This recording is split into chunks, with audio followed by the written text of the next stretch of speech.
Hey guys, what's up? Welcome back to the KotLC Fanbase channel. My name is Joey, and as of recording this, there is 1 week until Stellarlune releases. I don't know when you're going to be seeing this video, but I do know that there is going to be less than a week until the book is out, and I can't wait. And in this video, I'm going to be going over the entire KotLC series. So I'm going to be attempting to do a full recap of the entire Keeper of the Lost City series, because I know there were so many comments who were saying that they needed a recap, and honestly, I really needed one too.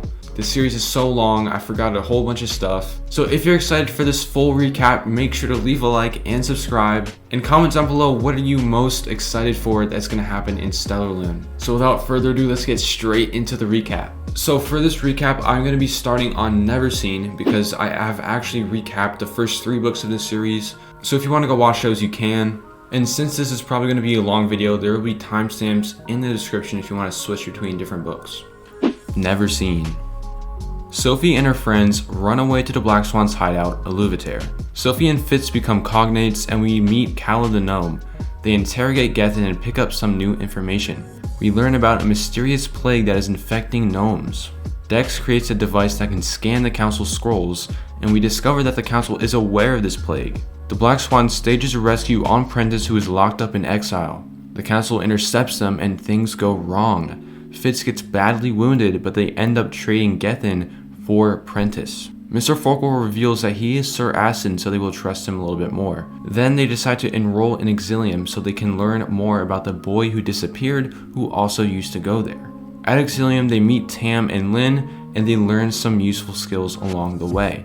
Sylvanie also pops in to let us know in graphic detail that she is pregnant.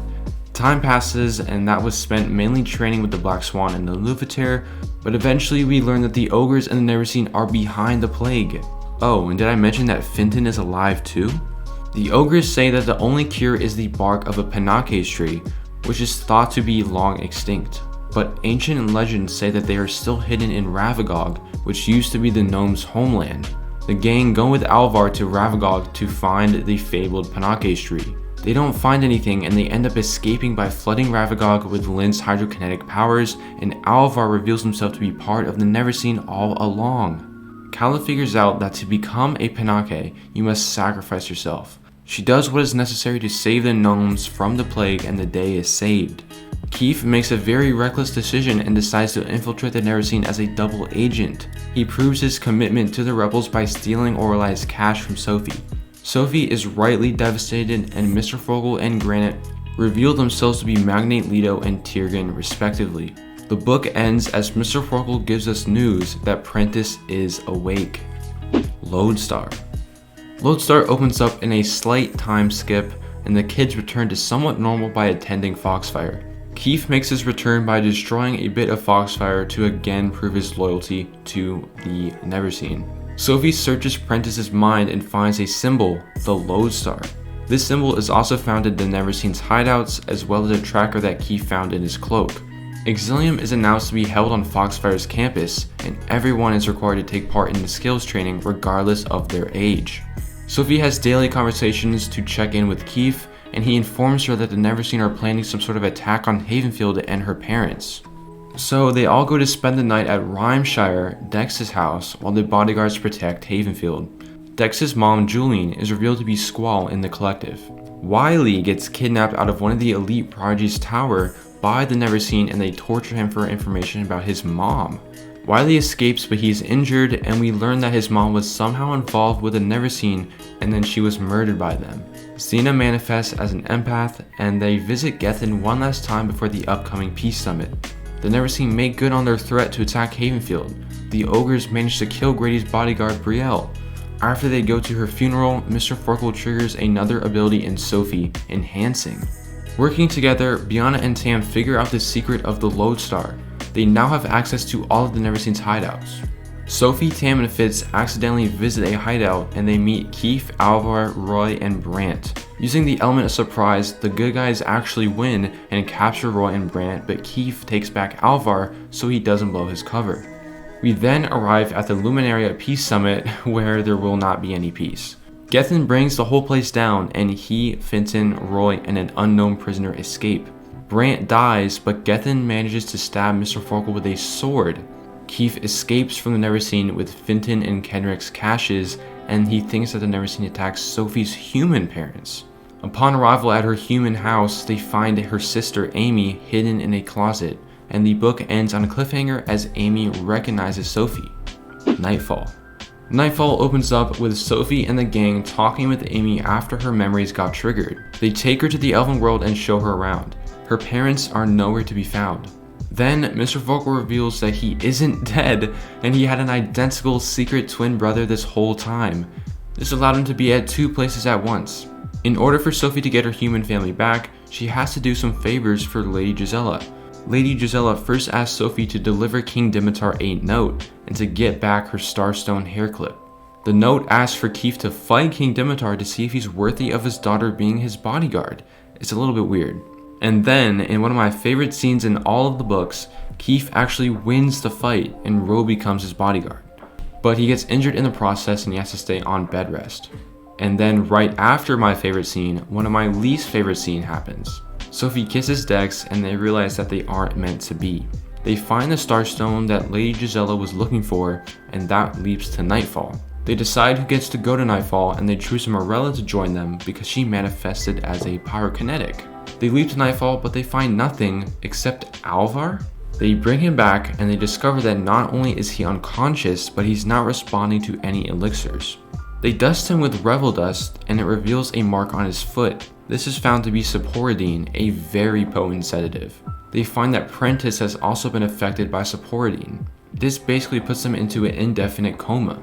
They eventually tell the council about Amy, and Bronte wants to meet her to see what she thinks about the Lost Cities, so they meet up at Havenfield. Amy and Bronte end up riding the unicorns in a very fun scene. Lady Gisela then tells Sophie that there are actually 2 Nightfalls, and the one that they went to was her new one. She also tells Sophie that the Black Swan is hiding something. Sophie asks the Black Swan about it, and they tell her that the Nightfall was used for human experimentation. Is that what they're doing with her parents? Then there's a lot of time spent searching for the second Nightfall, which is eventually found under a statue in Atlantis. At the new Nightfall, they engage in a fight with the Neverseen, and long story short, they rescue Sophie's human parents with little to no injuries besides Biana. Sophie's human parents have also been administered Saporidine, but Lady Gisela has the cure. The Neverseen are still at large in Atlantis, and Roy rips open the force field around Atlantis. Sophie uses her new enhancing ability to help Lynn hold back the water before the Psionipaths can patch it up. Sophie's family gets cured after they make a deal with Fintan for the Saporidine. Before returning to the human world, Amy chooses to keep her memories. To end the book on a cliffhanger, Alvar wakes up, but his mind has been wiped by the Neverseen. Flashback starts by deciding what to do with Alvar. He faces a tribunal, but they can't sentence him because he doesn't remember anything. They instead decide for him to spend 6 months at Everglen.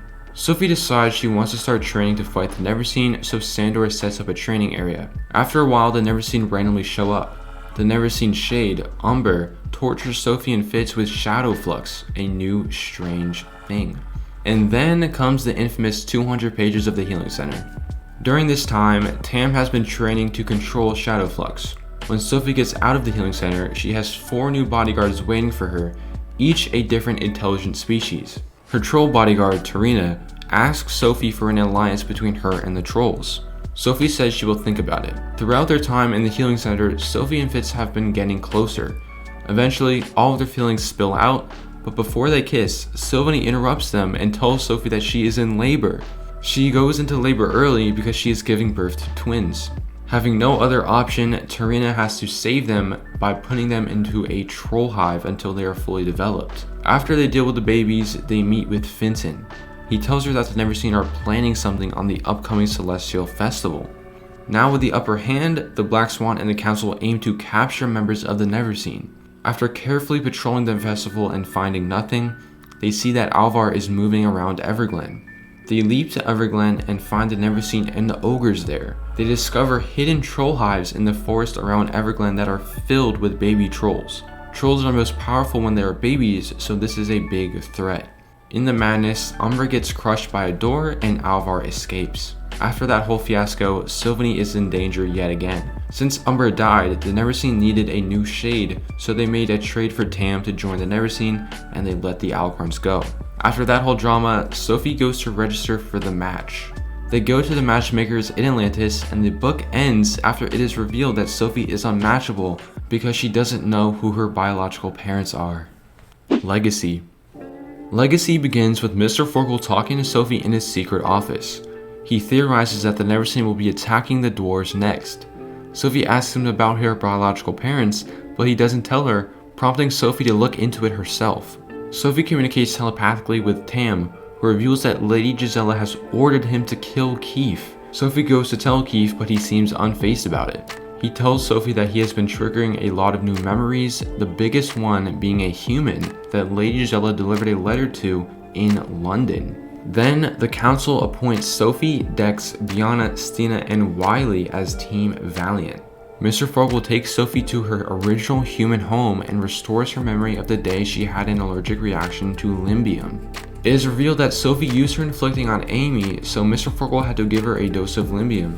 Marika shows up and wants to join the Black Swan. She is turned away at first until she tells them that she manifested as a psionipath, an ability that would greatly benefit them, so they let her join. Team Valiant, Grady, and Bronte head to the Dwarven capital to meet with King Enki and investigate. They search his throne room and they find Magsidian.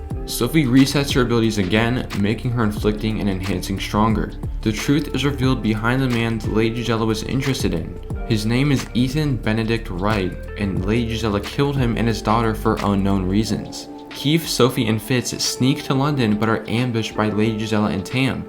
They fight, but eventually the Neverseen escape and Sophie leaps home. Sophie searches Lord Cassius's memories and she discovers memories of the couple downing vials of liquid. Keefe, Sophie, and their bodyguards head to search Candleshade for the vials, where they find Alvar. He is half dead due to what happened in the Troll Hive, but he barters for his freedom with the knowledge about Keefe's legacy. The vials were a fertility treatment prior to Keefe's birth. The goal was to give Keefe a unique ability, and Alvar warns that Lady Gisela might attempt to trigger the ability in Keefe. Next, Orlai and Sophie do a countdown exercise using her emotions to help control her enhancing ability. This leads to a discussion about Sophie's biological parents, and Sophie realizes that Orlai is her biological mother. Neither of them handle the situation particularly well, and Sophie leaves furious. Afterwards, she is confronted by Fitz, and he gets angry that she won't tell him who her mom is, and then they break up. Lady Gisela requests for Sophie and the gang to meet her at King Enki's throne room. King Enki turns on the Black Swan, and it's revealed that he is working with the Neverseen. Lady Gisela triggers a new ability in Keefe which leaves him in a coma. Glimmer defects from the Neverseen, rescuing Tam with her. Orlai offers to help Sophie open her cache because she believes that the forgotten secret is about Stellarlune and has the potential to save Keefe. The book ends as they open the cache to reveal the secret. Unlocked. Unlocked opens when Sophie and Orlai succeed in opening the cache and they discover that Kenrick washed away some of her memories. The memory in the cache shows Orlai arguing with Kenrick and attempting to get him to tell her about his work, something to do with Elysian and Stellarlune. The Neverseen still have Kenrick's cache, so they make it a priority to find it. Keefe wakes up from his coma with a new unknown ability. It's some sort of empath polyglot combination where he can manipulate others' emotions based on his voice. Keefe is scared of his ability, so he opts not to speak at all. They send him to Elwyn's house for further treatment. Keefe asks for Dex's help in making an ability restrictor, but Dex denies the offer and instead wants to help Keefe control his new ability. Kessler, the triplets, and Dex come to Elwyn's house to meet with Keefe. Keefe notices that when he touches Lex's hand, it feels like ice. When he touches Bex's hand, it feels squishy. And when he touches Rex's hand, it feels empty. Could this mean that Keefe can detect abilities? Bianna, Fitz, and Sophie go to talk to Glimmer, who just defected from the Neverseen. Glimmer doesn't reveal her identity but informs them about a Neverseen storage house that might be where the cache is located. Keefe's predictions come true when Bex manifests as a phaser and Lex as a froster. Can Keefe now trigger abilities? Keefe tells Dex how he suspects that Rex is talentless. This is a very huge blow to Dex, and he keeps the news to himself. After some deliberation, the adults allow Sophie, Tam, Glimmer, Flory, and Bo to go to the storage house for 15 minutes. They find the cache, and in a deciding moment, Sophie sets the storage house on fire and scratches a moonlark symbol into the dirt, wanting the Neverseen to know who did it. The archetype is one thing she burns in the fire as well. The majority of the people are very angry with Sophie for burning the house. Glimmer, however, is pleased, and Mr. Fogel is proud of her, saying that she's becoming the leader he always knew she would be. He does point out though that she could have handled it a little bit better.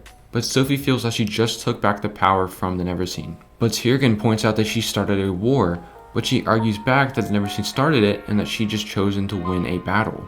At the end of the book, Keefe decides that he is putting others in danger by staying, so he flees to the Forbidden Cities. Grady catches him leaving Sophie a note in Havenfield, but he lets him go, but not before giving Keefe an imparter to contact him. So there you have it, the entire KotLC series from Neverseen to Unlocked. That was a lot of work to go over all that, so make sure you leave a like and subscribe. Stellarlune is coming right before you know it, so get excited. I hope this video was helpful, and I hope I saved you a reread. So thank you so much for watching, and I'll see you guys in the next video.